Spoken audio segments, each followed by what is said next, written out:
Olá para você que acompanha a programação aqui da Rede MLC, mais um Deixa que eu pergunto. E esse roteiro aqui vai ser um roteiro complexo. Eu pensei que a gente ia fazer um roteiro simples. Não vai ser simples, vai ser complexo. Porque a gente vai começar falando de um assunto, eu vou enfiar outro assunto pelo meio e a gente termine com um terceiro assunto. E não do jeito que a Brenda preparou. Que a Brenda preparou esse roteiro aqui para eu conversar com o Dr. Luciano Vilaça. Mas só no preâmbulo da nossa entrevista eu já vi que a gente vai ficar aqui umas 2 horas. Brincadeira, a gente não vai ficar aqui umas 2 horas conversando, porque tem um compromisso para poder bater, que ele nem é de Manaus. Está em Manaus para poder conversar sobre tudo que ele trata em consultório, fora do consultório, na mentoria, no relacionamento. É uma gama de assuntos. Tudo bem, doutor Luciano? Prazer, uma alegria estar aqui hoje com você, Márcia. Prazer é todo meu. Como é que começou essa vida de psicologia positiva? É psicólogo, a gente traz ele aqui como psicólogo. Tem um livro que ele lançou agora, que é Dentro e Fora da Caixa, é esse que você está vendo aqui na mesa, e já tem um outro no forninho. Aí a gente começou a falar sobre liderança, mas na realidade você fala sobre relacionamento pai, mãe, filhos, amoroso. Isso tudo desencadeia um bom profissional na hora de trabalhar? Sem dúvida. Então vamos lá. Eu costumo dizer o seguinte, Márcia, quando o assunto é gente, não simplifique. Complexifique. Eu sempre fui uma pessoa muito curiosa, né? Ensino médio, gostava de português, matemática, química. E eu não sabia que isso, de uma certa forma, ia definir a minha atividade profissional. A minha primeira formação foi direito, passei pela psicanálise, tive também uma experiência com a fé, né? Sou um conhecedor da Bíblia, né? Sou um teólogo também. Passei pela filosofia, antropologia, pela psicologia, sempre muito curioso sobre o fenômeno humano.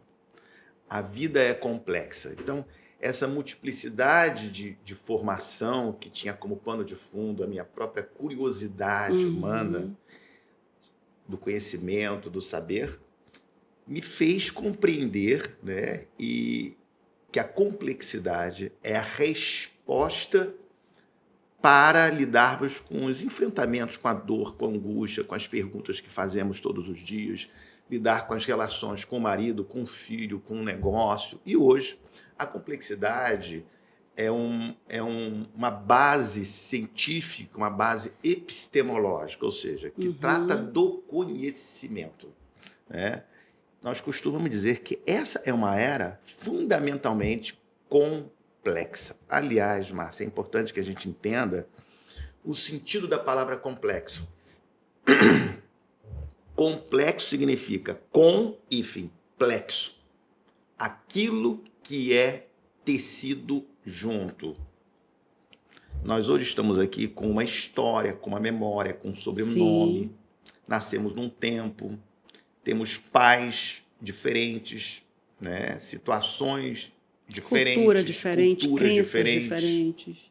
Então, ou seja, existe uma multiplicidade de fatores que vão nos tecendo e nos construindo. Entender a dor e o problema humano sem essa complexidade, nós vamos errar. Tem um grande pensador, um crítico americano do início do século, que dizia o seguinte: para todo problema complexo, existe uma saída simples, elegante e absolutamente errada. Absolutamente errada. Casamento é complexo. Muito complexo. 2 pessoas que se amam, querem ser felizes, né? Quanto mais o outro deseja amar, parece que eles estão mais distantes. Quanto mais eu desejo me comunicar, parece que nós nos encontramos mais distantes. Então, a complexidade é que tece a nossa vida. É importante a gente entender o mundo a partir da complexidade. Por onde a gente começa? Por onde a gente começa? Ótima pergunta. Seja você mesmo a mudança que você quer ser no mundo. Eu começo por mim. Mas como? Aliás, Márcia, eu tenho refletido muito, né? Esse livro é um livro bem interessante, você está vendo, um livro denso, né? São 590 páginas. Ele é fruto de... É uma leitura É fácil. acadêmica ou é uma Não, leitura... ele é fruto de vários trabalhos acadêmicos, né? Ele é fruto de mestrados, doutorados na área de psicologia, negócios, né? Fora do país, também aqui no Brasil, mas basicamente fora do país. Também na vida acadêmica, né? Dei aula de mestrado, doutorado nos Estados Unidos. E ele não é um livro popular, tá claro? Mas é um livro fácil de ler. São trabalhos acadêmicos que foram trabalhados e editados para se transformar em um livro, né? São temas assim muito curiosíssimos. A começar... Aqui eu abri num lugar que está dizendo assim, o feminino como um fenômeno histórico-cultural. Então, olha aí. Olha que Abri tema aqui. extraordinário. Olha aí. A começar pelo título é bastante curioso, né? Dentro e fora da caixa. E aí você abriu aí, é uma parte do livro.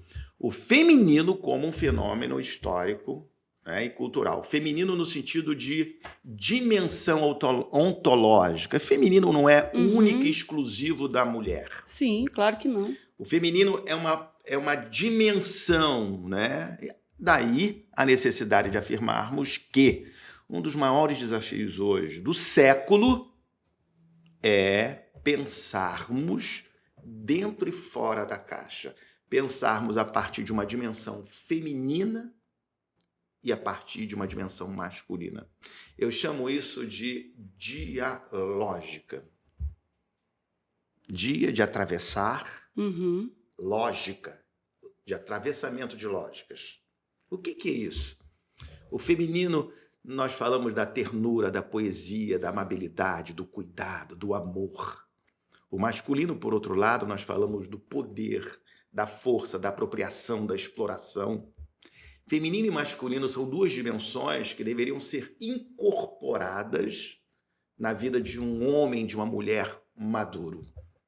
Teríamos que ter sempre esse equilíbrio entre os dois lados. Existem algumas correntes que eu ouço por aí que defendem, e aí agora eu vou saber qual é o seu posicionamento, que a mulher tem que ser feminino e o homem tem que ser masculino. E o que significa isso? A mulher ela tem que ser o feminino dentro de casa, ela tem que ser o carinho, ela tem que ser o amor, e o homem vai fazer o papel dele.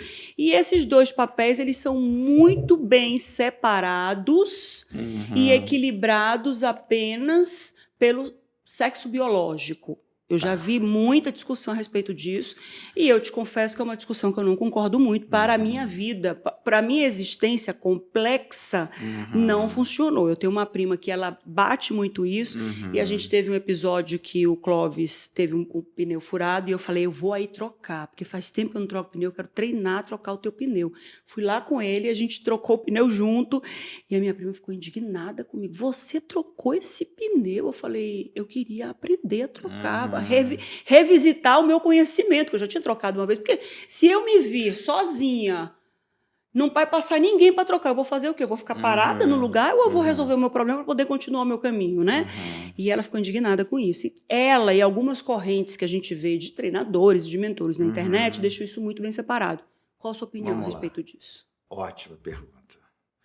A grande questão, Márcia, é que hoje nós estamos vivendo aquilo que um grande pensador físico, David Bohm, chamou de doença do pensamento. É tratar a complexidade dos fenômenos humanos de maneira simplista, com vocabulário pobre e com pouca reflexão e sem nenhuma evidência filosófica, científica. Então vamos lá, tá? Primeira coisa é o seguinte, primeiro que nós temos que entender que o feminino não é um atributo único da mulher. Concordo com isso. Preste atenção. Quanto mais feminino um homem for, sem perder a sua masculinidade, mais macho ele é. Vamos refletir? Quanto mais feminino um homem for, sem perder a sua masculinidade, a sua dimensão masculina, mais macho ele é. Quanto mais feminino ele tiver, sem perder a sua força, o seu vigor, o seu lugar como homem numa relação, mais poético ele vai ser, mais inteiro ele é.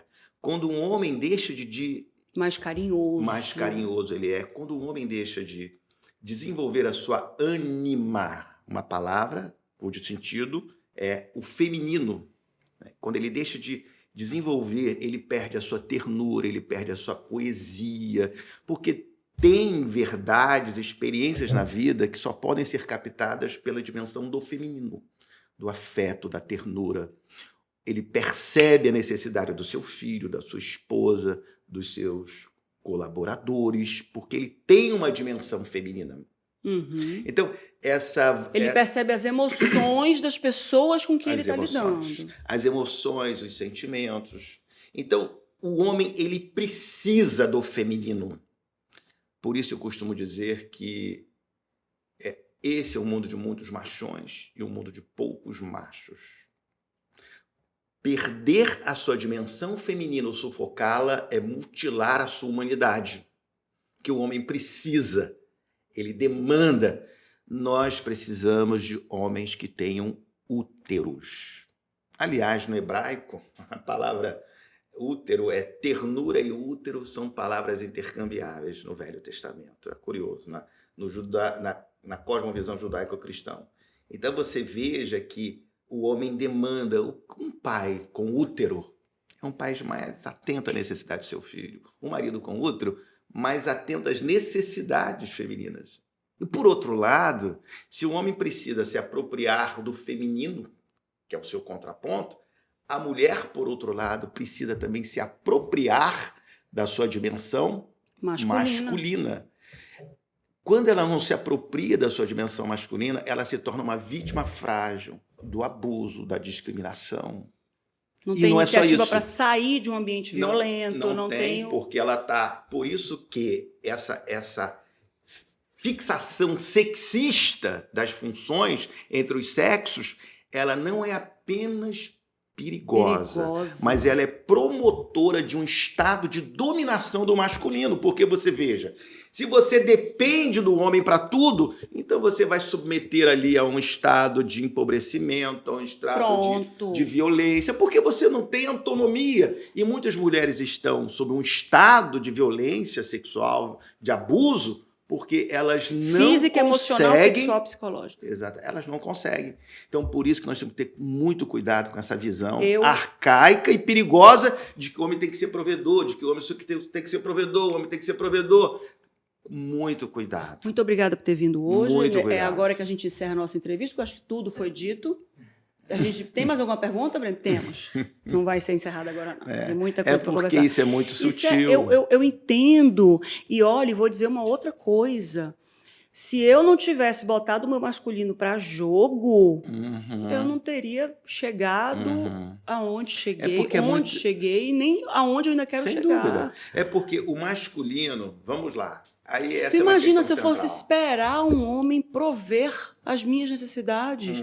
Viver ainda em um momento em que nós vivíamos lá no século passado, século passado é 1999, nós estamos falando da década de 90 aqui, e a gente viver ali na década de 50, 40, em que as mulheres só nasciam para ter filhos e para casar.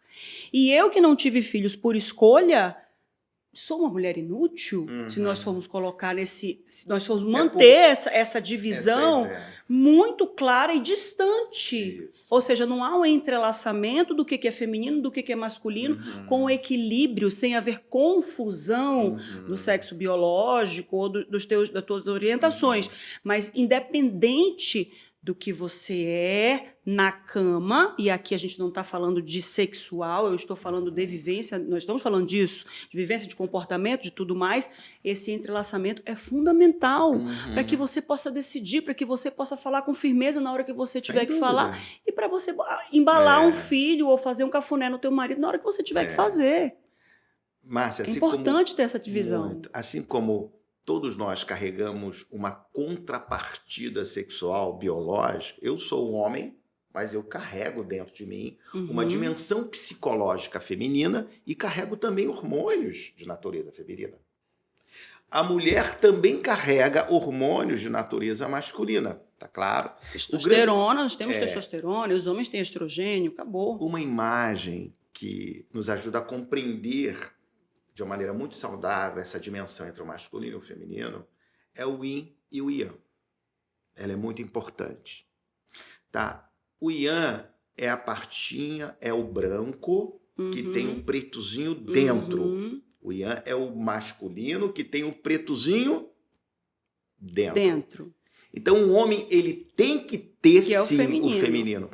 E o feminino é o Yin, que é o preto e que tem o branquinho lá dentro. Se a mulher não tiver esse branquinho, essa dimensão masculina, ela fica sujeito, como aconteceu na história, a relações de dominação, a empobrecimento. Isso é comprovado cientificamente, né, doutor Luciano? Claro que é óbvio, né? E outra coisa, isso não é apenas uma construção cultural. O que acontece é a banalização. As pessoas segmentam, olha aí, ó, dentro e fora da caixa, como se tivesse dividido em compartimento. Não é uma coisa ou outra, é uma coisa e outra. Agora uma coisa para a gente pensar, é uma adição. Tá bom? E aí eu estava falando com você sobre a questão das 7 leis da vida que nos ajuda a pensar, tá bom? E tem uma das leis que nos ajuda a entender muito bem isso. Você me perguntou, por onde eu começo? Tá? Primeiro, ampliação da consciência. Tá? Eu preciso ampliar a minha consciência. Existem leis universais que regem a ciência, os fenômenos naturais, os fenômenos humanos. A lei da liberdade, da semeadura e da colheita, do respeito, da dignidade humana, os valores universais, as virtudes universais. A própria psicologia positiva identificou 6 virtudes universais que atravessam a psicologia, os grandes filósofos. Então, existem leis universais através dos quais devemos pautar a nossa vida. Então, isso é uma questão essencial para a vida e para a gente entender. A ciência nasce daí. A harmonia do cosmos, né? A beleza do universo, né? O nascimento de um embrião, o encontro do óvulo com o espermatozoide, né? A medida perfeita de oxigênio no ar para que haja vida na Terra. A medida perfeita do hidrogênio, do oxigênio, para que a gente possa poder beber água e saciar a nossa sede. Então, diante dessa lei universal, aí eu preciso, então, abrir e ampliar a minha consciência. Primeiro sobre mim mesmo, sobre o outro, sobre o que nos está reservado como humanos, e uma consciência histórica. Isso é muito bacana, nós não temos tempo para pensar nisso tudo aqui. Primeiro, consciência de si, eu preciso me conhecer minha história, conhecer meus valores, conhecer os meus traumas, minhas lutas, os meus padrões mentais, o que me teceu como sujeito no mundo, isso é importante. Mas eu não preciso só conhecer a mim mesmo, que é autoconsciência e autoconhecimento. Márcia, hoje falar autoconhecimento é muito importante, é verdade. Conhecer o outro também é muito importante. Quando nós não conhecemos o outro, nós nos tornamos ingênuos. Conhecer o nosso tempo, que é a história, entender a evolução histórica. Olha aí o que você falou aí. Tem coisas que são da década de 40, de 50, que não faz sentido nenhum e que é fruto de um patriarcalismo que fazia parte de uma evolução da história, uma evolução civilizatória. Ninguém acredita mais que a Lua é um grande queijo suíço. Ninguém acredita que tudo gira em torno da Terra. Ninguém acredita mais que a consciência define tudo, mas o inconsciente dirige também as nossas ações. Então, nós estamos num tempo em que está, sim, havendo uma evolução na compreensão do mundo, dos fenômenos humanos. Então, o que antes era impensável, hoje já se diz, é possível. Sem dúvida, sem dúvida. Então, e uma outra lei que serve para a nossa discussão aqui é o seguinte. Olha só. Márcia, se o mundo é complexo, eu preciso decifrar o mundo a partir de uma multiplicidade de saberes e de lógicas. Daí a expressão dialógica, cunhada por um pensador francês que, quando ele falecer, ele vai ser um Einstein, um Freud. Esse cara se chama Edgar Morin. Foi um dos meus maiores mestres dos últimos 10 anos. Ele é extraordinário. A dialógica é o atravessamento de lógica. Existe uma lógica masculina e existe uma lógica feminina. Um terapeuta, ele, de modo frequente, um terapeuta de alto padrão, ele tem uma lógica tanto masculina quanto ele tem uma lógica feminina. Isso está ligado à própria utilização do seu cérebro. O seu cérebro é complexo, claro, mas ele tem utilizações dos tratos neurais e das redes neurais. Trato neural, 2 mais 2 são 4. Dentro da caixa. É previsível, é uma lógica linear. Fora da caixa. É mais intuitivo, é mais poético, é mais associativo, é mais generativo. É como se fosse redes assim, neurais. Dentro da caixa, 2 mais 2 sempre vai ser 4. Fora da caixa, 2 mais 2 pode dar 5. Pode. Depende. E é uma lógica associativa. Então, homens e mulheres pensam, enxergam, interpretam a vida de modo distinto. Não há mais discussão sobre isso. Então, quando a gente fala de pensar masculino e pensar feminino, nós estamos pensando unicamente em pensar como homem e pensar como mulher. Hoje nós sabemos que tem homens que pensam muito como mulher. E não tem nenhum problema disso, desde que ele não abra mão da sua maneira e de atuar no mundo como homem. Então, por exemplo, hoje a estrutura cerebral de muitos psicoterapeutas são muito parecidos com o de mulher, porque você precisa ter sensibilidade para perceber nuances, possibilidade para perceber o dito e o dizer, possibilidade para ter uma inteligência mais poética. A mulher demanda poesia. A poesia é uma lógica do feminino. Elas são mais ternas, mais empáticas, mais dóceis, mais intuitivas, não há dúvida disso. Os homens são mais objetivos, mais racionais, mais lógicos, mas não significa dizer que não existe mulheres tão lógicas quanto os homens, tão objetivas quanto os homens. Por isso, esse termo que foi tão banalizado, mas ele é muito necessário. Eu não vou deixar de andar de avião porque um avião caiu. Usam muito esse termo de maneira errada, mas ele tem que ser levantado e falado, que é empoderamento. É dentro. Poder é a dimensão masculina, é o falo.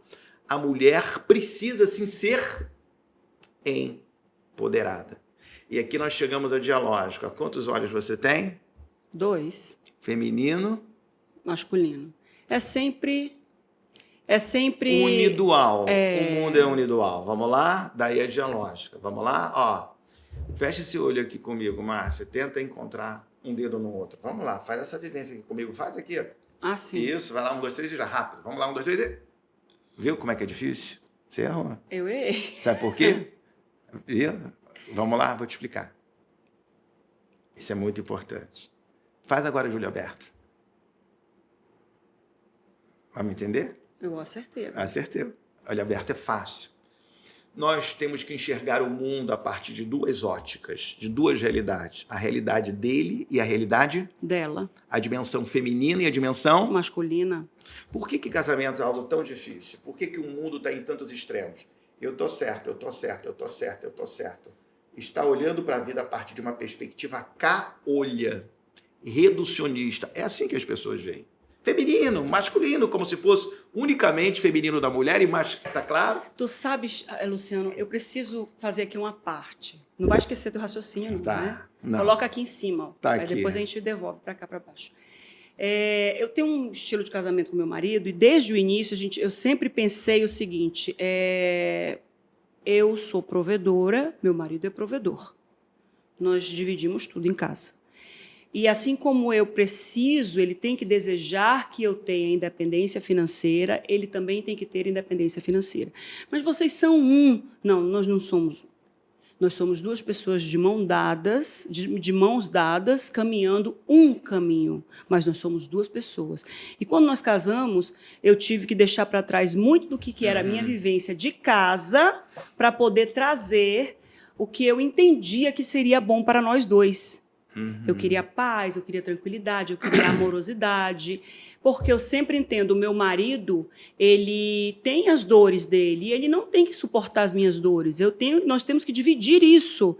Ele não pode suportar as minhas dores, porque eu tenho que ser capaz também de resolver as minhas dores. Então tem muita coisa que eu resolvo, passou, Mô, como é que foi teu dia? Foi ótimo. E nem chego com essa informação em casa, porque eu já resolvi. Ele também sofre. E quando a gente para pensar num relacionamento em que a gente coloca sobre os homens, os ombros dos homens, toda a carga da família, a gente sobrecarrega o nosso amor, porque ele é o nosso amor. Né? Então mas se eu disser isso hoje para muita gente, muitas pessoas ainda entendem assim, não, o homem tem que prover, ele tem que gastar com você, ele tem que lhe dar presentes, ele tem que isso, ele tem que aquilo, e isso nele causa um sofrimento, doutor Luciano, porque eu não posso deixar sozinho na batalha dele, eu tenho que dividir isso com ele, e é complexo. É complexa uma sociedade do século XXI em que as mulheres já estão, muitas delas, empoderadas, discutindo igualdade de salário, mas outras ainda estão na fase do não. Isso aqui é meu marido, isso aqui é meu. Como é que fica esse comportamento e como é que você trabalha isso na cabeça das pessoas? Vamos lá. Eu vou concluir o meu raciocínio. Conclua. E a gente parte para volta. entender isso, tá? Esse é um tema muito importante. Então, vamos lá. 2 olhos. Isso aqui vai nos ajudar também a pensar e a responder. Fala de 2 perspectivas em relação ao mundo e à vida. Certo. Qual olho é mais importante? Os 2 olhos são importantes. Claro. O feminino e o masculino. Então, por que há tanto extremismo e desencontros hoje? Porque quando nós olhamos para o mundo a partir unicamente da ótica masculina, nós achamos que estamos vendo o mundo como ele é, mas nós vamos errar. Uma percepção da vida não me permite ver o mundo como ele é, mas me permite ver o mundo como eu acho que ele é. A mulher, então, precisa se abrir para o olhar masculino e o homem se abrir para o olhar feminino, tá claro? Claro. Todo ponto de vista é um ponto de cegueira, então nós precisamos olhar para a vida a partir do olhar feminino e do olhar masculino. O que isso representa? Vamos lá. O céu é masculino, do ponto de vista ontológico, de dimensão. Ele lança o seu orvalho sobre a terra, não é à toa que a terra é mãe, ela acolhe o sêmen e frutifica no seu útero. É noite e dia, tudo dual. Direita e esquerda, amor e poder, lógica e emoção e sentimento, serial e associativo, consciente e inconsciente, Oriente e Ocidente, o velho e o novo, o dentro e o fora, a lógica linear e a lógica associativa, o feminino e o masculino. Qual asa do avião é mais importante, a direita ou a esquerda? As duas, ambas. Qual perna é mais importante? Então vamos lá. Então nós temos que entender isso como dimensão. O homem é uma expressão biológica da dimensão masculina, mas que contém o feminino. E a mulher é uma expressão biológica do feminino, mas que contém e deve conter também, tá? O masculino. Então, isso é importante que a gente entenda. Agora, uma questão muito importante. Primeiro, nós somos um, mas somos 2.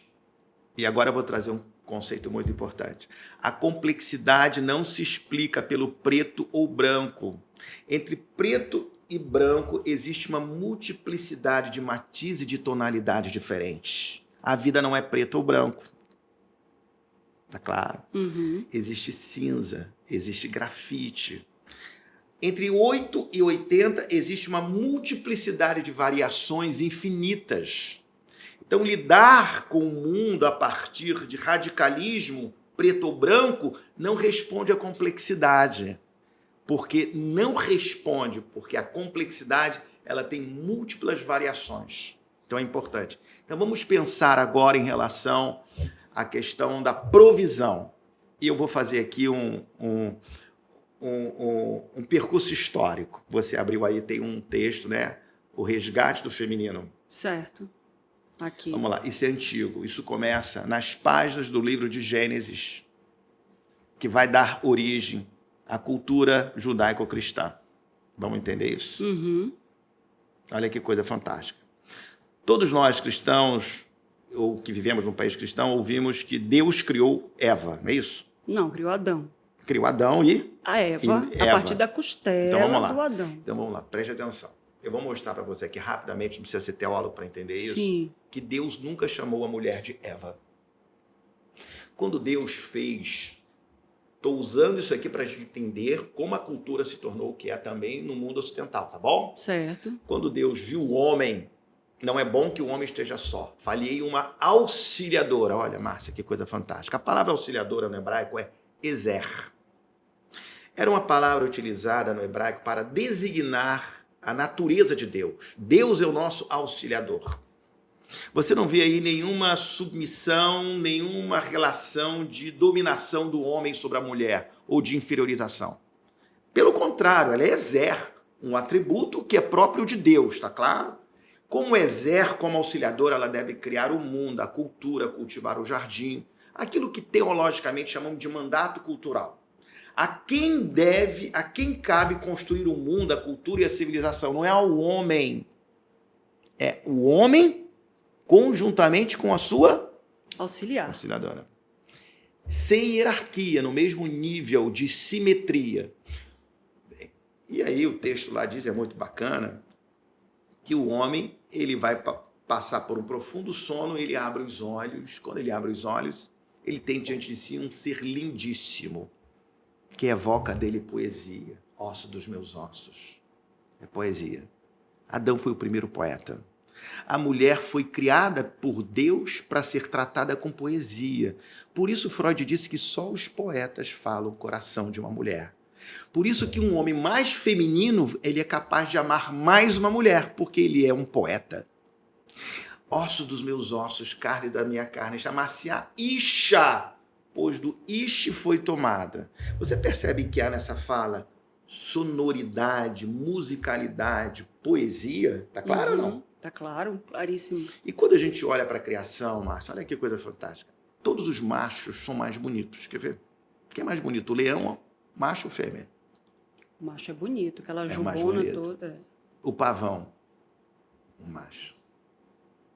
Os pássaros, o cavalo. Lindíssimo, sim. Só no reino humano as fêmeas são mais bonitas. Por quê? Porque a mulher é um presente divino para o homem.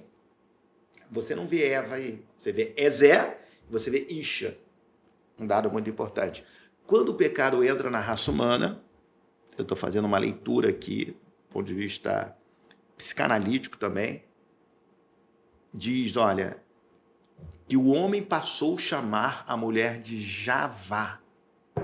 Aí aqui está uma grande questão. Javá significa Eva. O teu prazer será para o homem, para o teu marido. Ele te dominará. Javá é mãe dos viventes. A vida da mulher passou a ficar circunscrita ao mundo privado, ao cuidado da casa. Antes, ela cuidava, né, do ambiente doméstico, mas cuidava do ambiente público. Com o advento do pecado, dentro de uma perspectiva judaico-cristã, a mulher foi confinada ao mundo privado. E Platão dizia que a mulher deveria ficar reclusa no interior da casa e não deveria participar da polis, que era uma tarefa do homem.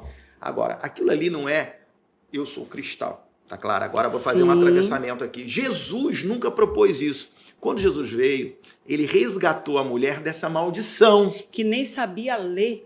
As mulheres não era dado nem o direito de serem alfabetizadas. E ele deu voz à mulher. Então, essa dominação masculina é uma questão histórica. O primeiro machista foi Adão. Ele te dominará e vem a dominação. O seu prazer será e você vai estar confinada. Mas Jesus veio e deu voz a Maria Madalena em um tempo que a mulher não tinha voz, não tinha fala, não tinha falo. Então isso é muito importante. E quando você vai para a história, Platão dizia que a mulher era o homem mau que reencarnava numa mulher. Aristóteles dizia que a mulher era o homem deficiente, produto de um descuido divino.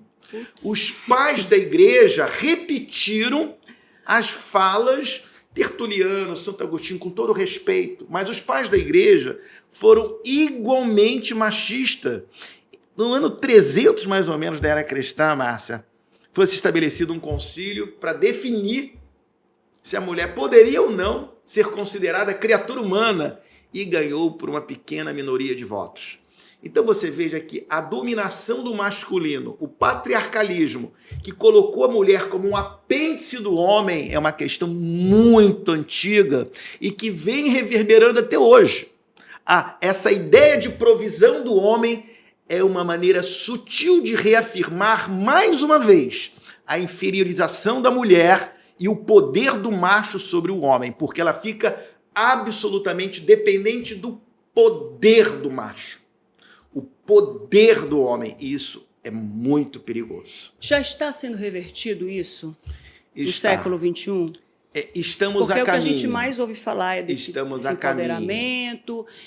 Muita gente banalizou essa palavra verdadeiramente, banalizou a palavra, chegou a deturpar o que era empoderamento. Eu entendo empoderamento como isso aí, como essa definição, descrição, clareza com que você trouxe. Empoderamento é exatamente isso para mim. Mas como é que está hoje o século XXI? Então vamos lá. Nós estamos a caminho, né? O protestantismo histórico, o cristianismo de modo geral, que se fundamentou nos pais da igreja, eu costumo dizer que essa dominação tem também um viés, né, da nossa cosmovisão, da nossa visão de mundo, está ligado também à questão religiosa, porque o machismo ele está em todo canto, ele está na sala de casa, ele está na cama. É aquilo que nós chamamos de imprint cultural. Então, muitas mulheres, sem se dar conta, elas internalizaram, né, essa dominação do masculino, porque isso é inconsciente e isso é também supraconsciente. Nós nascemos numa cultura que nos precede. Então, sem se dar conta, você estar ali dentro de um ambiente patriarcal, machista, dominador, em que as pessoas, de uma maneira muito simplista, confundem as coisas. Preste atenção. Uma coisa é função psíquica, outra coisa é papel. São coisas muito diferentes. A função psíquica está ligada à mulher. Papel pode ser intercambiado e é uma questão cultural. Vou te dar um exemplo, tá bom? Vamos falar sobre função da mãe. Amamentar é uma função ou é um papel? Amamentar no seio é uma função psíquica.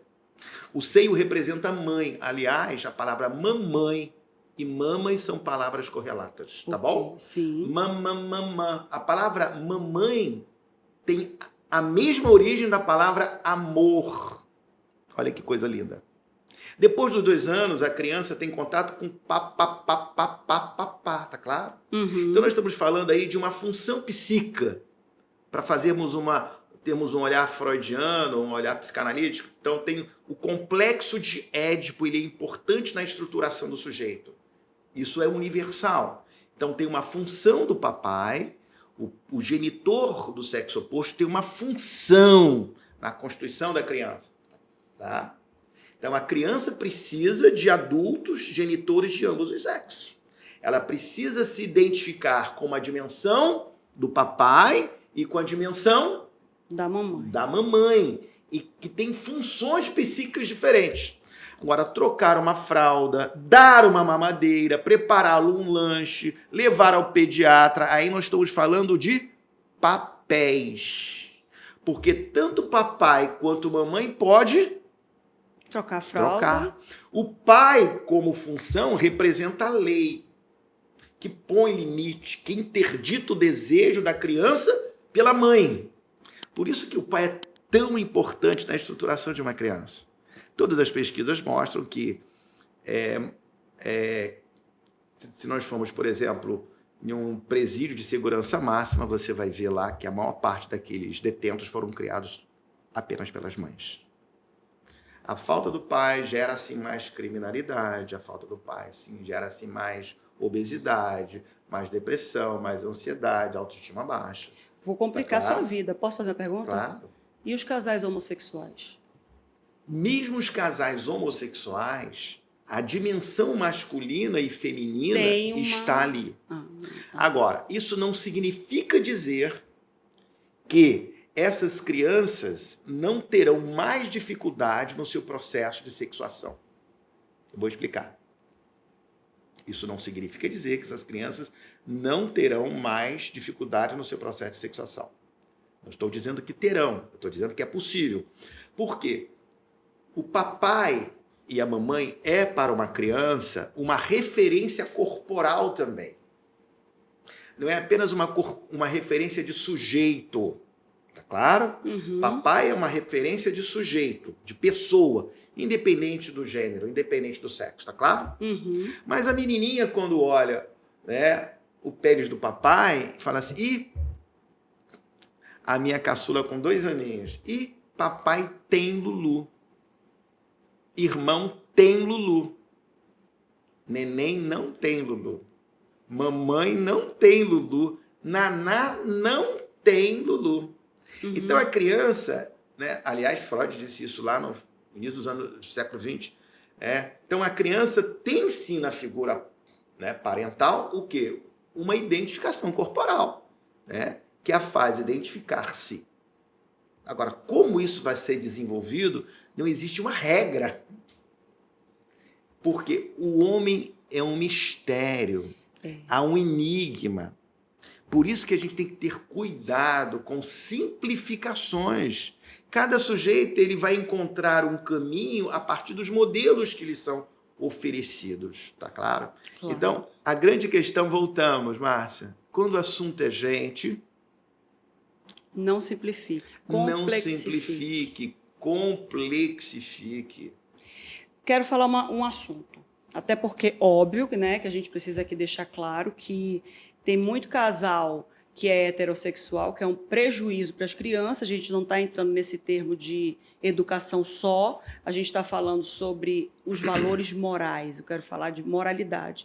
E tem casal heterossexual que não tem moralidade, casal homossexual que tem muito mais moralidade do que os heterossexuais. Eles conseguem coordenar essa Sem criação dúvida. de forma que vai trazer seres humanos esplêndidos. Deixa eu falar uma coisa. Para além da moralidade, o mais importante, na minha leitura, é saúde psíquica.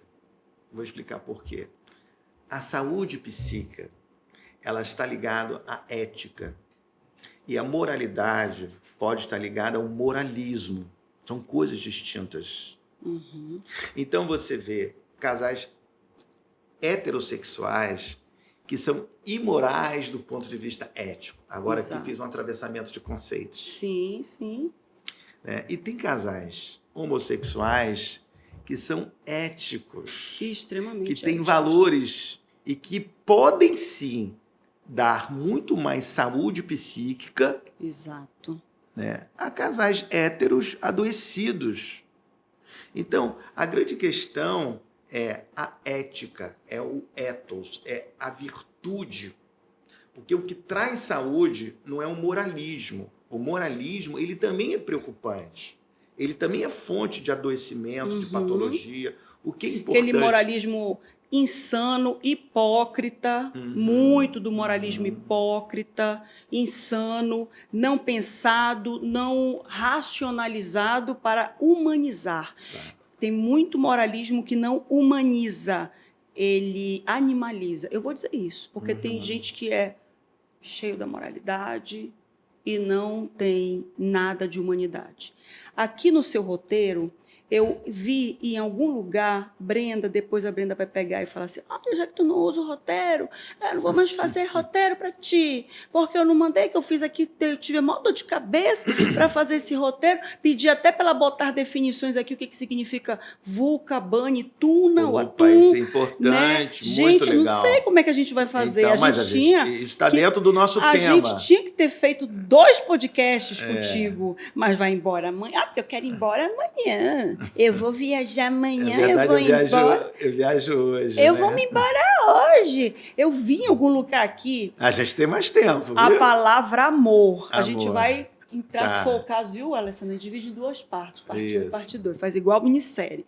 Não é um filme, isso aqui não é um filme. Quem disse pra você que era um filme? Uma minissérie. Vai ser uma minissérie. O que importa é que minissérie é melhor do que série, porque no 2º episódio a gente já termina tudo. Nada, não é minissérie, não é minissérie, isso aqui pode ser uma série. Uma série E séries- inteira, com várias temporadas. E séries têm temporada. Olha só, a gente pode sim marcar vários podcasts, eu vou estar aqui em Manaus ocasionalmente, eu posso Por reservar favor, um tempo para a gente fazer só pra aí gente uma fazer isso. temporada Porque mesmo. tem muito Porque assunto esse aqui. tema é muito rico. Eles estão atravessados, são temas bastante complexos. E a gente tem que ter cuidado com reducionismos Exato, e radicalismos. porque aqui eu não quero fazer resumo. Eu não sou livro de resumo. Aqui a gente quer falar com detalhes, que é para a pessoa poder entender e depois assistir de novo. Eu vi em alguma coisa aqui a palavra amor. Eu acho que foi na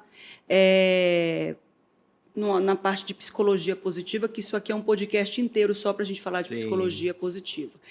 A palavra amor. A palavra amor surgiu em 2 momentos da minha vida que me ocorrem agora, cientificamente, tá bom, meu povo? Primeiro, eu estava acompanhando um seminário de direito processual penal e o seminarista, né, o professor que veio de outro estado, do interior, se eu não me engano, de São Paulo, ele administrava, ele cuidava, ele tinha sido diretor de uma cadeia.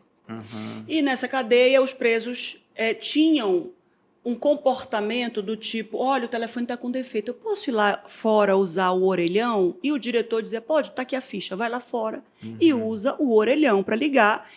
E o preso voltava para dentro da cadeia para terminar, para seguir a vida dele. E no fim de toda a abordagem dele, da confiança, da dignidade e tudo mais, eu não estou aqui entrando no crime. Quero deixar muito claro para quem está aí do outro lado assistindo a nossa entrevista, tá? Eu estou entrando na execução penal. O Brasil tem a pena de prisão como forma de execução penal. Vamos lá. E, no final, um aluno perguntou, mas, professor, afinal de contas, o que é que fez com que essa prisão, e eles eram uma das cadeias que tinha o maior índice de ressociabilização desses presos e não reincidência de crimes? Ele falou a palavra amor. Vamos lá, ponto. Amor, atenção. Assisto agora, recentemente, o filme do Christopher Nolan, Interestelar. Inclusive, está sendo considerado um dos maiores filmes até agora do século XXI. Filme Interestelar. Você já assistiu esse filme? Não. Por favor, assista esse filme. O filme fala... Ele pegou os maiores físicos da atualidade para discutir física quântica, buraco de minhoca, a história que conta que o mundo vive um momento em que ele está se destruindo em decorrência de fatores climáticos e por causa da atuação do homem, e eles buscam alguns astronautas, depois de muita pesquisa, levar esses astronautas para outros mundos que podiam ser passíveis de receber a vida humana. E no meio dessa história da confusão e tal, a cientista vira e fala assim, eu acho que nós temos que... Aí eles mandam primeiro uma leva de cientistas e os cientistas que mandam de volta informações são esses cientistas que vão ser visitados porque já está acabando no final do mundo e tal, e eles escolhem ali 3 cientistas para viajar e verem os mundos possíveis. Do meio para o fim, eles erram o outro, só tem mais uma viagem, erram um e só tem mais uma viagem para poder acessar o mundo da cientista, que ele diz assim, eu acho que o cientista tal é o que é mais correto. Eu acho que a gente tem que acreditar nele e viajar nele, não vai para outra viagem. O que te leva a concluir que esse é o melhor caminho? Ela diz, não, porque ele mandou e tal, e tal, e tal, e aí ele pergunta, você tinha um relacionamento com ele? Ela fala, tinha. É o amor. É o amor que me faz acreditar que é lá que está a resposta. É o amor que faz a gente acordar, é o amor que faz a gente querer sobreviver, é o amor que faz com que a gente queira viver. E ela traz de novo o amor num filme extremamente científico, extremamente complexo, porque é um filme que fala sobre viagem no tempo, física quântica e tudo mais, e ela traz como resposta ao amor. E no fim do filme todo mundo sabe que ela é impulsionada para ir para o tal do mundo, e lá realmente é onde está a resposta. Aguardo ansiosamente por Interestelar 2. Tá. O amor nessa história toda. Ótima pergunta. Eu tenho um capítulo aqui que eu falo, é preciso ser bilíngue. Vamos entender isso? Linguagem do amor. É isso? Não. Eu faço curso de adivinhação também. Não é linguagem do amor. É preciso falar a linguagem do amor. E eu vou dizer o que eu quero dizer com linguagem do amor. E a linguagem do poder. A linguagem do poder é a dimensão egológica. Egológica. O homem é mais egológico. O poder é o masculino. Poder, no grego, é falo. O pênis é uma representação fálica. É o falo. A dimensão do amor é a dimensão feminina. Lembra que amor e mamãe são palavras correlatas? Então, é preciso ser bilíngue. O amor, sem a dimensão do poder, ele pode se tornar frágil, ingênuo. O poder sem a dimensão do amor, ele se torna egóico, egoísta, quando não narcisista. Nós precisamos ser bilíngues. Vou usar aqui uma fala de Cristo. Nós precisamos ser manso como a pomba, prudente como a serpente, sagaz como a serpente. Manso como a pomba, prudente como a serpente. Aqui nós voltamos de novo àquela unidualidade. Olha aqui, ó. A serpente, ela é sagaz, ela tem veneno, é uma cobra. Também tem uma dimensão fálica aí, né? A pomba tem uma dimensão mais feminina, é dócil, é mansa, é ingênua. Muitas mulheres são ingênuas, não conseguem ver os seus predadores. A cobra não, vê o seu predador... E ainda ataca o predador se der sopa. E se der sopa, lança o seu veneno. Então, essas duas dimensões, elas são importantes. Então, voltamos aqui. Tá? O amor é uma palavra muito ambiciosa. Muito ambiciosa. Ele pode ser o amor sexual, pode ser o amor de mãe, pode ser o amor... Aliás, olha, só um dia de podcast para a gente fazer sobre os 6 estilos de amor. É um estudo fenomenal na área de vínculo amoroso. É fenomenal. 6 tipos de amor. Não vamos falar sobre eles aqui. Obviamente não temos tempo, né? Então vamos lá, o que é importante? Vamos fazer nossa temporada. O amor, ele é muito importante. Mas é o poder que faz com que o amor seja validado. Quer ver? Eu posso ser um pai, mas não ter o poder, não ter grana para pagar a escola para meu filho, não pagar um plano de saúde para dar boa educação para os meus filhos. Então, essas duas linguagens, essas duas dimensões são muito importantes. E sumariza um estilo de vida quando nós temos o amor e o poder juntos. O grande desafio humano anote isso aí que é bem bacana. Porque ele está vendo que eu estou anotando aqui. Isso é coisa de professor, sabe? Forte. Diga, quando você tem o amor de um lado e o poder de outro, só para confundir sua cabeça, não equilibrando, não se equilibra. O equilíbrio é dualista. É como se fossem objetos em realidades opostas. Não. Não é equilíbrio, é a simultaneidade dos opostos. A vida nasce da simultaneidade dos opostos. A união do espermatozoide com o óvulo. Do dia com a noite. Do olho esquerdo com o olho direito. Com a noite e o dia, tá claro? Assim também o do amor e do poder. A dimensão masculina, ela é uma dimensão mais rígida, dura. O pênis é mais duro. A vagina tem uma dimensão mais flexível. O soft e o hard. Por isso nós temos as soft science e as hard science. Novamente, o feminino e o masculino, tá claro? Os dois juntos ao mesmo tempo, dependendo do contexto. Dependendo do contexto, eu vou usar mais a dimensão feminina ou vou usar mais a dimensão masculina. Dependendo do contexto, eu vou ter uma dimensão mais ecológica, deu para entender o ecológico? E uma dimensão mais egológica. Quando a mulher entra num relacionamento, ela não tem a dimensão egológica, olhar para si, ela se sacrifica, ela é a psiquiatra do marido, ela é o banco do marido, a mãe do marido, é a conselheira do marido, porque ela está dentro de um amor sacrificial. Não pode. Isso gera adoecimentos graves. Por isso que ela precisa da dimensão egóica. A mulher tem que olhar. Ensinam muitas bobagens aí. Não, tem que matar o ego, matar o ego. Não tem que matar o ego. Deus o livre. Você tem que matar pôr limite, é o egoísmo, não é o ego. É. Então é importante, novamente, o que é importante? Tanto o amor quanto o poder. Então voltamos a essa frase. Diga A grande desafio é ser forte sem ser rude. Sem ser rude. Sensível sem ser fraco. Flexível sem ser mole. Flexível. Sem ser mole. Firme sem ser rígido. Bom sem ser bonzinho. Ou bobinho, Ou bestinha, né? Bom sem ser bozinho. Autoridade sem ser autoritário. Oportuno sem ser oportunista. Interessado sem ser interesseiro. Isso é uma vida dialógica, não dialética.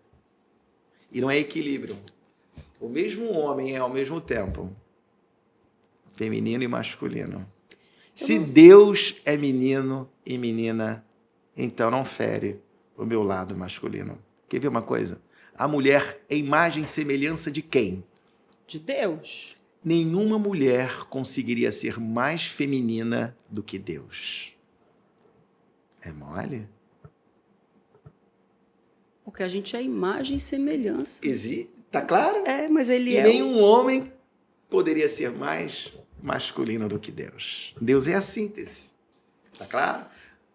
Luciano... Por isso nós precisamos do amor e do poder. Nós precisamos de uma nova lógica, de uma lógica dialógica, de uma lógica ecológica e egológica, de uma lógica proética, de uma lógica que internaliza a dimensão racional, linear e a dimensão poética. Culturalmente, os homens são prosa e as mulheres são pura poesia. E a poesia não é apenas uma dimensão do feminino, é uma necessidade da humanidade. O homem precisa de poesia também. Pais que tratam seus filhos com poesias terão filhos mais adultos, maduros, cidadãos mais inteiros. O que é mais importante? Voltamos. Os dois. O amor, a mamãe, e o poder, a dimensão cultural, papai. Tá claro? Porque nós precisamos da razão e da emoção. Atravessado, não em equilíbrio. Equilíbrio são, não é assim? Olha o yin e o yang. Ele está lá dentro, não é equilíbrio, ele está aqui. Sobre atravessados. O nome disso é dialógica. E para definir, eu criei... Não vou te dar esse papel, viu? Eu criei uma metodologia muito bacana, Márcia. Me presta essa caneta? É claro, por favor. Eu estou sabendo, desde que ele virou esse papel, que ele está pedindo essa caneta. Amor. E eu não entreguei. Eu queria que ele pedisse. Poder. Tivéssemos tempo para falar sobre isso. A gente vai ter, porque vai ser a última vez que tu vem aqui a Manaus? Não, né? Se Deus então, quiser. Pronto. Amor e o poder, as duas asas. O que falta nessa... Falta humanidade de um lado, né? E falta lógica de outro. Falta razão e lucidez de um lado e falta poesia de outro. As duas coisas são importantes. Eu vou olhar para o mundo a partir dos meus dois olhares, tá claro? Amor e o poder. Eu fiz um acróstico. São duas asas. Vamos lá? Vamos embora. Tudo depende de ações estratégicas. Nada começa sem isso aqui. Se eu tenho ações estratégicas, eu vou ter o quê? Quando eu ajo de maneira estratégica. Pensa. M. Mudança. Mudança. Que tipo de mudança? Contínua. Mudança contínua. Quando eu tenho mudanças contínuas, eu otimizo todos os meus recursos. Você tem dons e talentos aí dentro que precisam ser despertados. Mas quando não há mudança, eu fico Estagnado. estagnado. Se eu tenho mudança, eu vou ter o quê? Se tu tem otimização de Recurso. Eu tenho o quê aqui no final? realizações, Resultados. que são realizações, Vamos quase. lá. Sustentáveis. Resultados sustentáveis. E agora? Eu tenho o poder. Tudo começa com a positividade. O humano, ele constrói a cultura, a civilização a partir das emoções positivas. Emoções positivas. A saúde mental está nas emoções positivas. Uhum. Então, você pode ser uma pessoa que tem um alto nível de neuroticismo, que é uma estrutura de personalidade, é uma estrutura psíquica. Alto nível de depressão, raiva. Isso é hormonal? Ou isso é comportamental? Hormônio é os dois. Opa, é tecido juntos. Tá claro? Sim. Pode ser hormonal, pode ser químico, pode ser, né, a disfunção de neurotransmissores, mas é personalidade também. Tá claro? Então vamos lá. Tem pessoas que têm um nível de neuroticismo alto. É um teste muito bacana, vale a pena você fazer. O que é o neuroticismo? Neuroticismo é uma estrutura de personalidade, são 5 estruturas de personalidade, chamado o grande teste Big Five. E uma delas é o neuroticismo, e que tem facetas distintas. Quais são essas facetas do neuroticismo? Ansiedade, depressão, embaraço, raiva e impulsividade.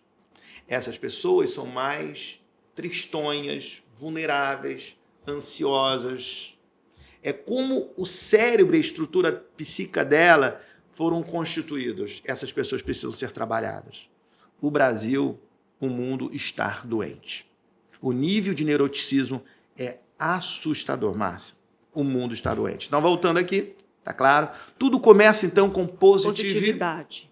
É a positividade que faz a gente crescer, evoluir, construir. Acordar de manhã, porque sabe que vai ter um dia construir maravilhoso. A cultura, escrever um livro, amar, fazer poesia.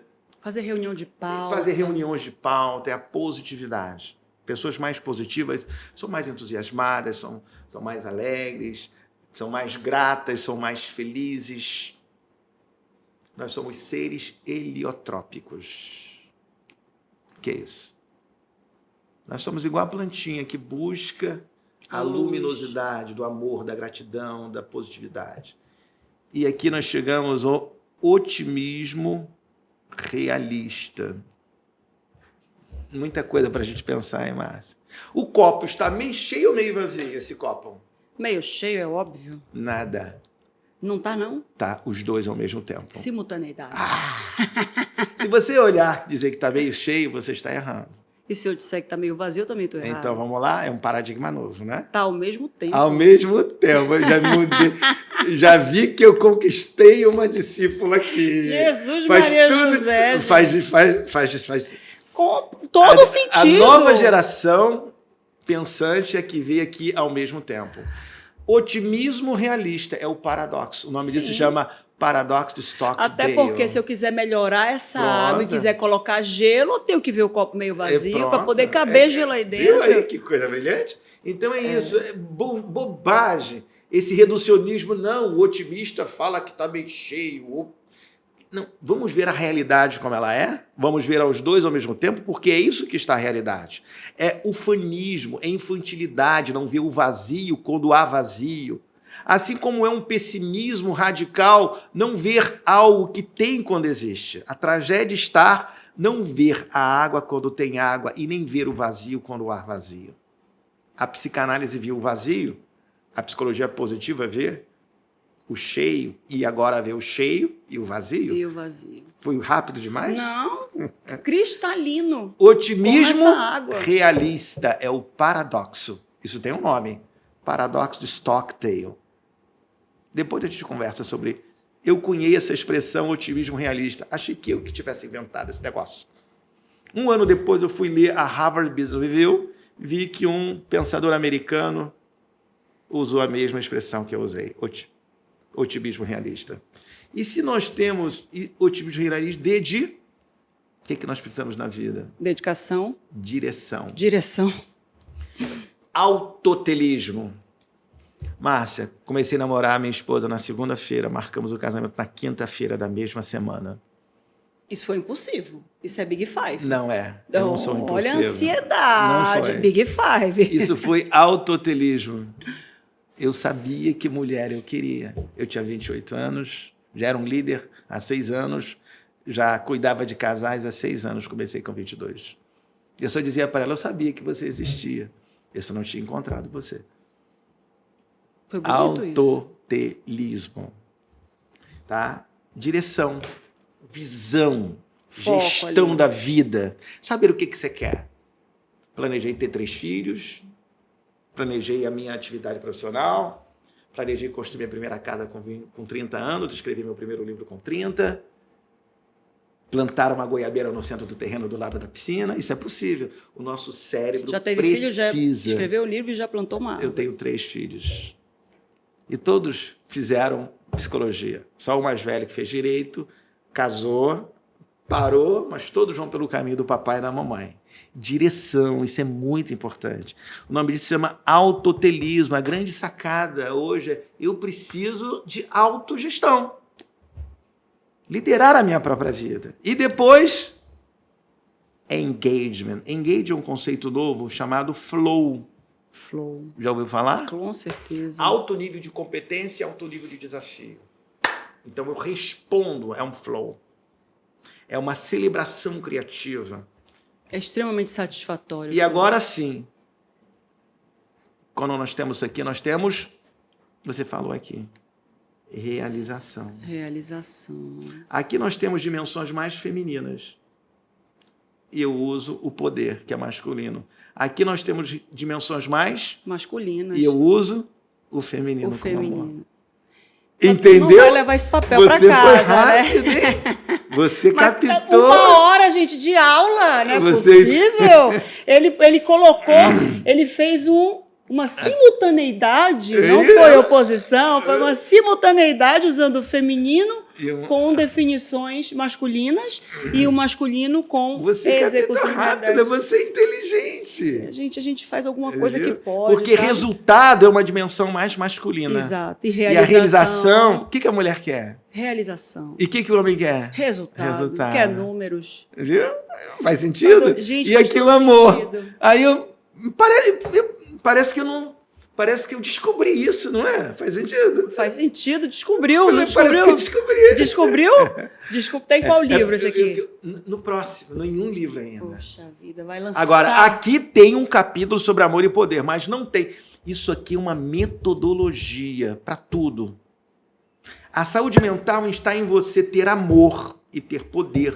Se você tem poder só, você não tem saúde mental.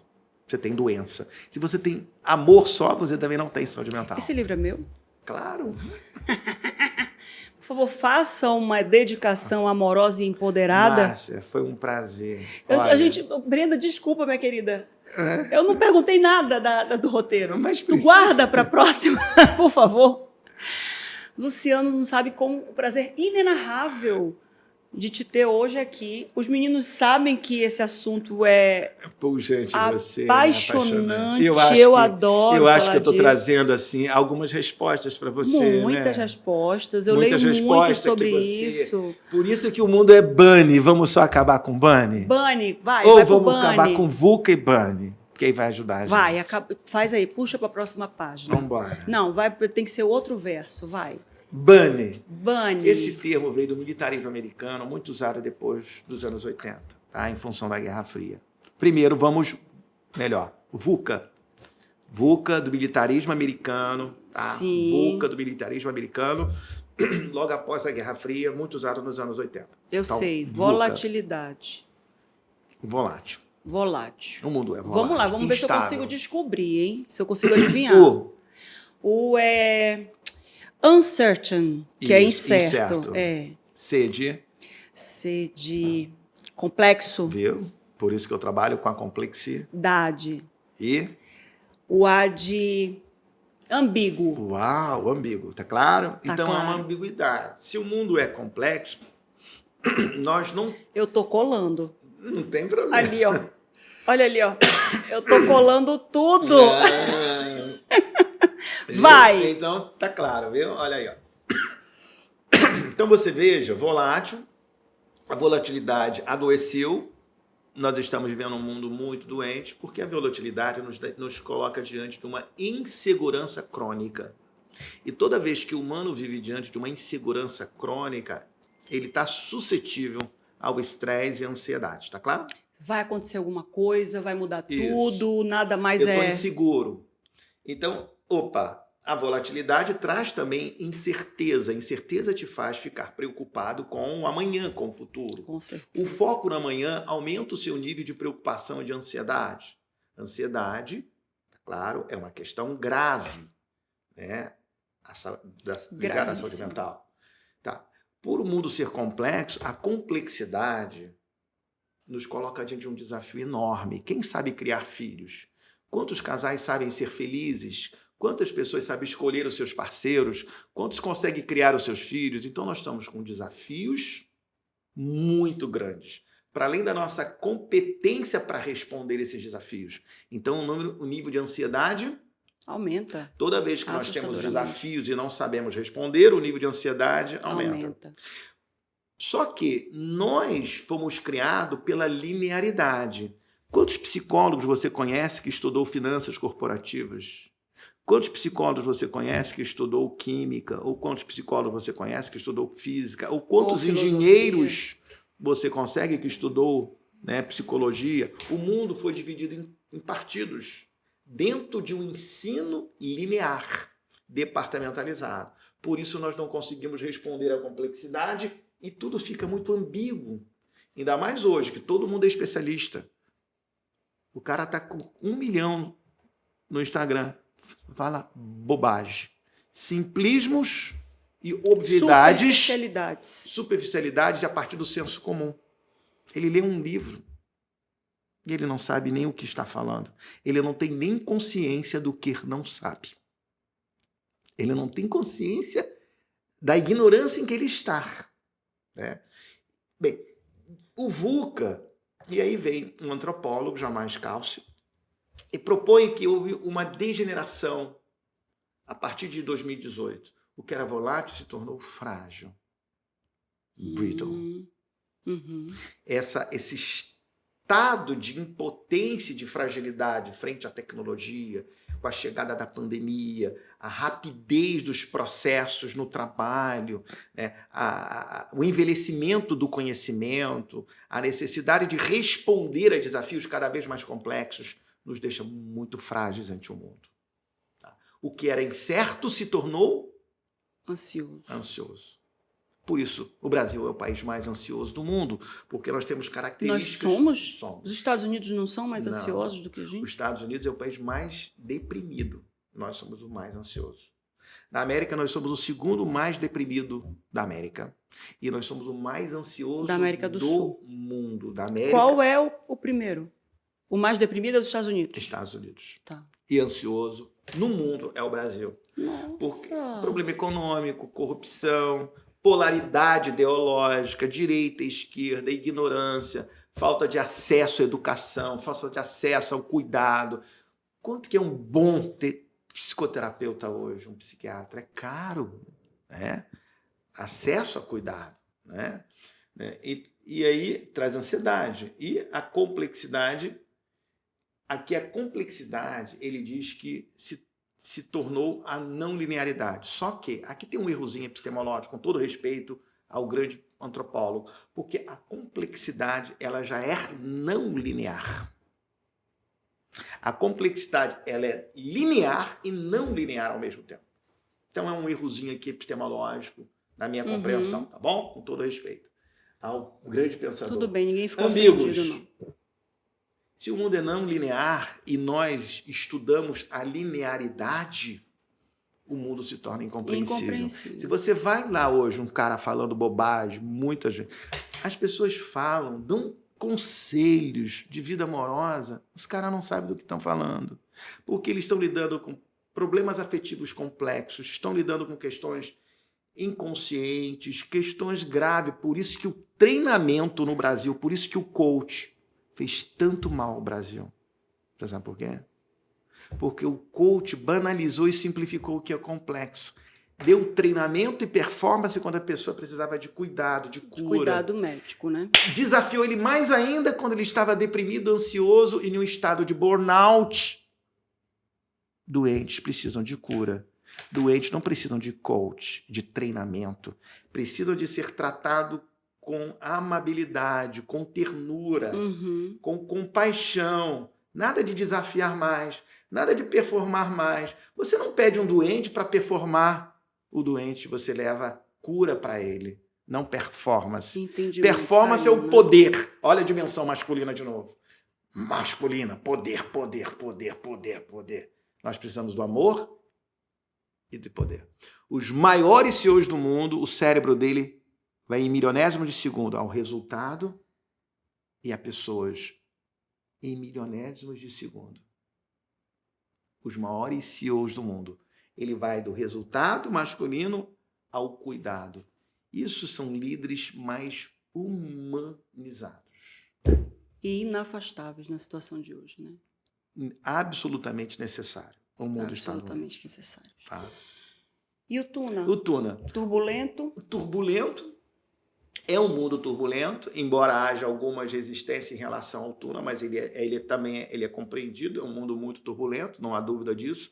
É incerto, novo, porque fala exatamente dessa novidade, porque a tecnologia, né, a inovação, ela também é um elemento ansiogênico, porque você já se sente obsoleto, comparando a semana passada. Nossa, então isso te leva a um nível de aceleração e uma necessidade de aprendizagem em menos tempo e com mais rapidez. Como se a gente fosse computador, né? Nós então, isso é preocupante também. Mas, ao mesmo tempo, é necessário da expressão lifelong learning, né? E é ambíguo. Por isso, o mundo adoeceu. É por isso que nós precisamos... Aí está... Vamos falar do nosso curso? Um minutinho. Deus do céu, o curso. O curso a gente faz onde? Você tem que fazer esse curso. Online? É online e vai ter presencial em Manaus. Quando? Preste atenção, tá? Agora... Fiquei nervosa, eu fiquei ansiosa. Eu fiquei feliz, sabe por quê? Eu encontrei uma parceira aqui. A gente tá na área. Derrubou é pênalti. Fala do curso, quando vai ser? Então vamos lá, tá? Olha, nós estamos com uma data para final desse... Eu trabalho como business partner aqui de uma empresa em Manaus. Sim. E nós temos uma data para final de julho. Já é agora? Nós vamos estar divulgando.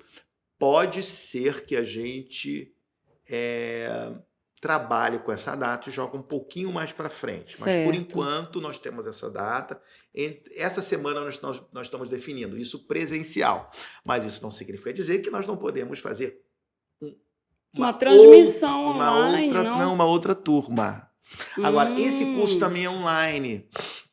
Liderança, gestão e saúde mental. Esse aqui. Ele é presencial, ele tem na sua modalidade presencial, Rio, São Paulo, vou fazer em Manaus, vou fazer em Boa Vista, em Roraima. Então, ele tem no seu formato presencial e ele tem no seu formato online.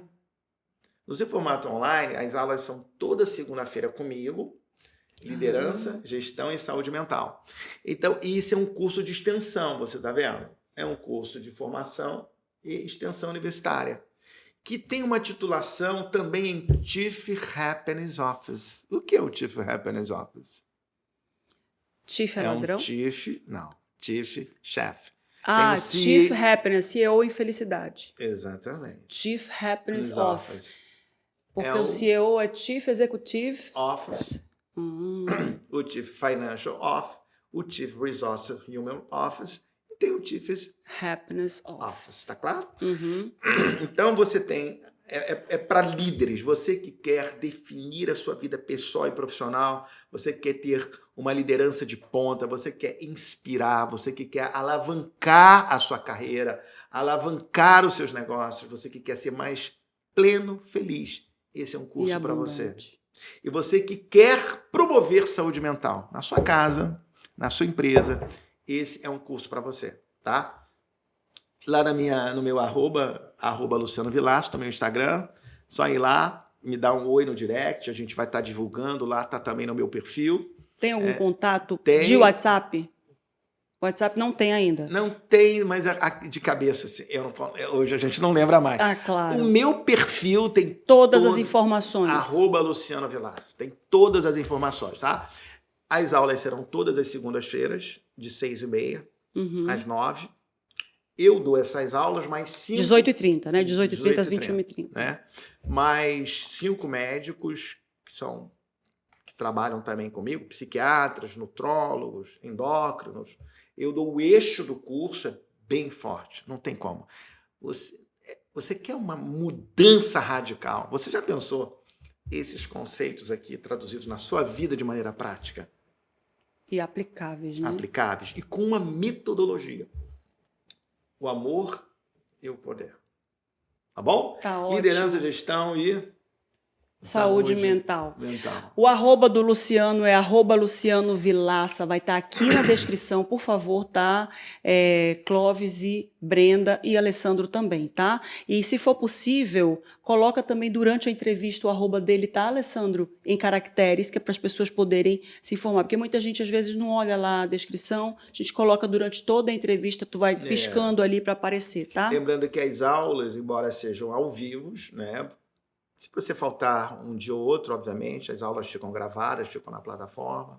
Ótimo. Aí você ganha a certificação a de plataforma liderança, é no gestão YouTube experimental. ou é plataforma própria? Não, é uma outra plataforma, uma parceira nossa. Tá ótimo. Né? Não é no YouTube, é uma plataforma para um curso universitário. Quando você volta, querido? Não sei. Em breve. Possivelmente, vamos ver aí, no final desse mês, pode ser que eu esteja aqui aí, né? Eu acho muito auspicioso. Né? É porque já tem um grupo de pessoas. A empresa já tem um grupo de líderes. Entendi. Então já está definido. Já está definido no fim desse mês. Já está definido. A gente só está Outras pessoas não podem participar desse grupo que está definido aí na empresa? Todos podem participar. Esse curso está aberto. Eu senti uma panelinha, hein? Não tem não. Não tem panelinha? Não. Tá. Pelo contrário. Aliás, nós estamos pensando em adiar um pouquinho para ser mais inclusivo. Facilitar outras pessoas. A vida de outras pessoas participarem. Até o final do ano, até o final do mês, como é que as pessoas vão se inscrever? Exato, porque, olha, a gente vai jogar essa entrevista, a gente está gravando a entrevista agora. Você está do outro lado, hoje é que dia? Estamos gravando na terça-feira, dia 8, né? Então, a gente tinha uma programação, a gente vai jogar, a gente vai antecipar esse programa, viu, Clóvis? Vamos sentar para poder colocar logo o Luciano. Atenção, Alessandro, a gente vai colocar essa semana, tá? Para poder dar tempo para as pessoas se informarem nesse curso. Mas eu acho bom providenciar outro curso aí, tá? Outra data, né? Outra data, eu acho ótimo. Obrigada por ter vindo. Não precisa ser uma coisa ou outra. Pode uma ser coisa e outra. A complexidade impõe a conjunção e. Então, pronto. Vamos lá? Vamos falar essa frase? Como é que é? A complexidade impõe a conjunção e. Porque eu não decorei, eu aprendi. Aliás, só para terminar, a complexidade é insimplificável. A complexidade é insimplificável. Tá ótimo. Minha cabeça não tá legal, cara. Minha cabeça deu um apanho aqui, mas eu vou já resolver, porque eu vou reler todo o meu conteúdo aqui que eu fiz da minha entrevista. Me dá isso aqui para cá, por gentileza, com licença. Muito obrigada por ter vindo. Quero agradecer a Fernanda, que me indicou. Obrigada, hein, Fernanda? A alegria foi nossa. Não, agora pode ter certeza, a gente vai fazer muita coisa. Agora o meu contato é ele mesmo, viu, Brenda? Meu contato agora é ele mesmo, não é mais a Fernanda. Tira a Fernanda. Vou logo avisando. Não precisa tirá-la.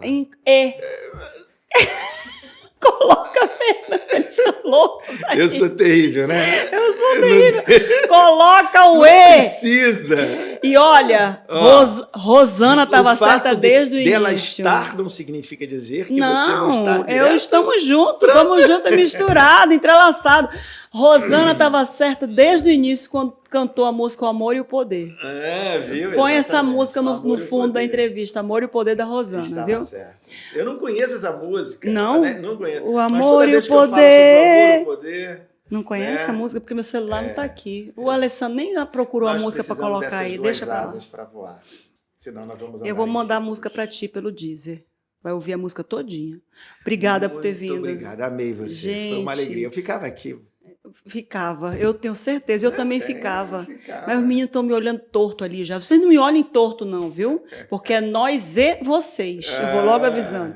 Para você que acompanhou essa entrevista Maravitudo, Maravigold, Maravicomplexa, não simplista, aguarde que vem mais por aí. Esse foi mais um Deixa que eu pergunto. Já sabe, é complexo? Deixa que eu pergunto. Até a próxima.